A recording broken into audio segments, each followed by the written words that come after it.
பயன்படுவதாக. இந்த நாளில் இந்த காலவெளியிலே கர்த்தர் நம்மை அவர்கள் பலப்படுத்தும்படியே நமக்கு தெரிகிற வார்த்தை எசேக்கியேல் தீர்க்கதரிசன புஸ்தகம் அதனுடைய 3ஆம் அதிகாரம் அதனுடைய 10வது வசனமும் 11வது வசனமும். பின்னும் அவர் என்னை நோக்கி, மனுபுத்திரனே, நான் உன்னுடனே சொல்லும் என் வார்த்தைகளை எல்லாம் நீ உன் செவிகளாலே கேட்டு உன் இருதயத்தில் ஏற்றுக்கொண்டு நீ போய் சிறைப்பட்ட உன் ஜனத்தின் புத்திரரிடத்திலே சேர்ந்து அவர்கள் கேட்டாலும் கேளாவிட்டாலும் அவர்களோட பேசி கர்த்தராகிய ஆண்டவர் இன்னின்னதை உரைக்கிறார் என்று அவர்களோட சொல் என்றார். கர்த்தரை பரிசுத்த நாமம் பயன்படுவதாக. இதனால் இந்த காலவேளையிலே கர்த்தர் இந்த வார்த்தையை கொண்டுதான் தேவஜனங்களாகி நம்மை அவர்களை பலப்படுத்துகிறார். இந்த வசனத்திலிருந்து கர்த்தர் ஒரு பிரதானமான சத்தியத்தை தேவஜனங்களாகி நமக்கு தெரியப்படுத்துகிறார். ஒரு மனுஷனிடத்தில் கர்த்தர் பேசும் பொழுது இந்த வசனங்களிலே சொல்லப்பட்ட 3 காரியத்தை கர்த்தர் எதிர்பார்க்கிறார்.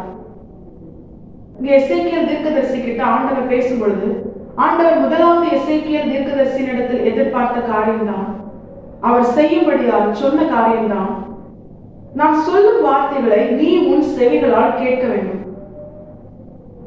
தேவனைகளாக நாமும் கர்த்தருடைய வார்த்தை நம்மை நோக்கி வரும் பொழுது நாம் அதற்கு செவியை விலக்காமல் அதற்கு செவி சாய்த்து முதலாவது அதை நாம் கேட்க வேண்டும். இன்னைக்கு அநேகருடைய வாழ்க்கையில இந்த அனுபவம் மிக மிக குறைவா இருக்கிறது. இன்னைக்கு அநேகரால கர்த்தருடைய வார்த்தையை கேட்க முடியல, அதற்காக டைம் ஸ்பெண்ட் பண்ண முடியல.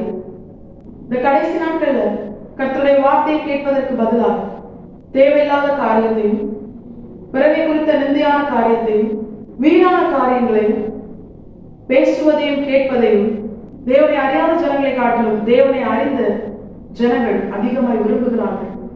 தேவையில்லாத காரியத்தை அதிகமா கேட்கறதுனால கர்த்தருடைய வார்த்தையை கேட்க அவர்களுக்கு பிரியமா இல்லை.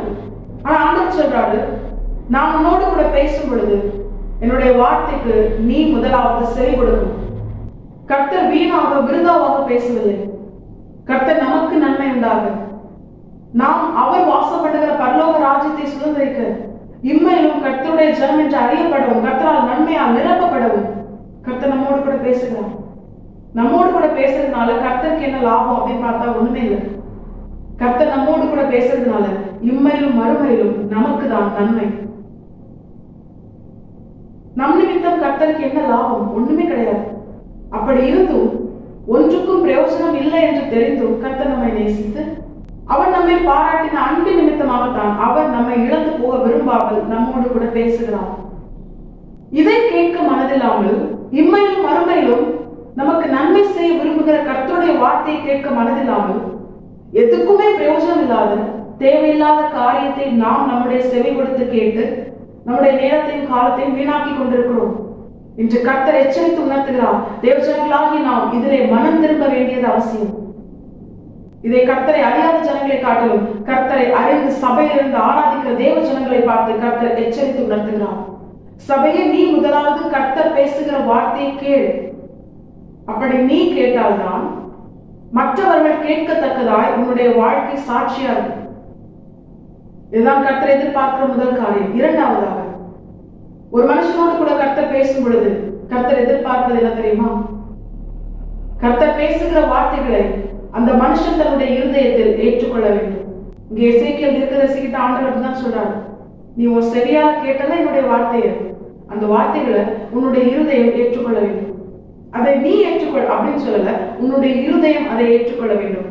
ஏன்னா எந்த ஒரு காரியத்தை நம்முடைய இருதயம் ஏற்றுக்கொள்கிறதோ அந்த காரியத்தை தான் நாம் நம்முடைய வாழ்க்கையில் செயல்படுத்துவோம்.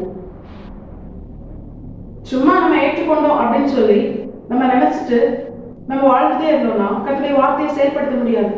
ஏன் தேவ ஜனங்களுடைய வாழ்க்கையில வசனத்தை செவியால் கேட்டும் அதை தன்னுடைய வாழ்க்கையில செயல்படுத்த முடியல தெரியுமா? அவர்களுடைய இருதயம் அதை ஏற்றுக்கொள்ளவில்லை. இங்கே ஆண்டவர் சொல்றாரு, உன் இருதயம் என்னுடைய வார்த்தைகளை ஏற்றுக்கொள்ளணும். உன் செவியால் கேட்ட வார்த்தைகள் இன்னொரு செவியால் வெளியே போக கூடாது. அதனுடைய இருதயத்திற்குள்ளே சென்று உன்னுடைய இருதயம் உணர்வுள்ளதாய் மாறி அதை ஏற்றுக்கொள்ளணும். ஆமா, ஆண்டவர் சொல்லதான் சரி, இப்படிதான் செய்யணும், இப்படிதான் செய்யக்கூடாது, இது எல்லாமே கர்த்தருக்கு பிரியமானது, இந்த காரியங்களை தான் நாம் செய்ய வேண்டும் என்று கர்த்தர் நம்மோடு கூட பேசுகிற ஒவ்வொரு வார்த்தைக்கும் நாம் செவி கொடுத்து அதை கேட்டு அதை நம்முடைய இருதயத்தில் ஏற்றுக்கொள்ள வேண்டும். மூன்றாவதாக கர்த்தர் நம்மிடத்தில் எதிர்பார்ப்பது என்ன தெரியுமா? கர்த்தருடைய வார்த்தை நம்மை நோக்கி வரும் பொழுது நாம் செவி கொடுத்து கேட்கிறோம், இருதயத்தில் ஏற்றுக்கொண்டு அதை நம்முடைய வாழ்க்கையை செயல்படுத்துகிறோம். அதற்கு அடுத்ததாக கர்த்தர் நம்மிடத்தில் எதிர்பார்க்கிற பிரதானமான காரியம், அந்த வார்த்தைகளை நாம் கேட்டு ஏற்றுக்கொண்டு செயல்படுத்துகிற வார்த்தைகளை அடிமைப்பட்டிருக்கிற ஜனங்களுக்கு தெரியப்படுத்த வேண்டும். எசேக்கியேல் தீர்க்கதரிசிகிட்ட கர்த்தர் அப்படிதான் சொல்றாரு, அடிமைப்பட்டிருக்கிற இஸ்ரவேல் கிட்ட போய் நீ சொல்லு, அவங்க கேட்டாலும் கேட்காட்டாலும் பரவாயில்ல, நீ சொல்லு அப்படின்னு ஆண்டவர் சொல்றாரு. ஏன்னா நீ கர்த்தருடைய வார்த்தையை சரியா கேட்கிறவன், உன்னுடைய இருதயம் தான் கர்த்தருடைய வார்த்தையை ஏற்றுக்கொண்டு அதை செயல்படுத்துகிறது. அப்ப நீ தான் என்ன பண்ணணும்? அடிமைத்தனத்தில் இருக்கிற ஜனங்களுக்கு அதை தெரியப்படுத்தணும். அடிமைத்தனம் என்பது எதை உணர்த்துகிறது தெரியுமா? உலகத்திலும் பாவத்திலும் விசுவாசம் கிரியைகளிலும் அடிமைப்பட்டிருக்கிற அப்படிப்பட்ட ஜனங்களை, புற ஜாதிகளை, கர்த்தரை அறியாதவர்களை, கர்த்தரை அறிந்து உலக மாமிசம் விசுவாசங்கிற கிரியைகளிலே சிக்கிக் கொண்டிருக்கிறவர்களை விடுதலை ஆக்கும்படியா, அவர்களும் கர்த்தருடைய வார்த்தையை தெரிந்து கொள்ளும்படியா நீ என்ன பண்ணணும்?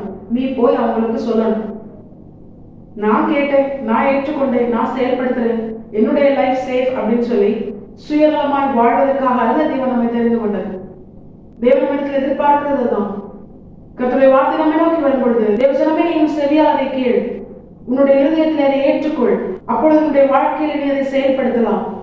அதோடு கூட எல்லாம் முடியல, கர்த்தரை அறியாத அடிமைத்தனத்தில் இருக்கிற மற்ற ஜனங்களுக்கு நீ அதை தெரியப்படுத்தணும்.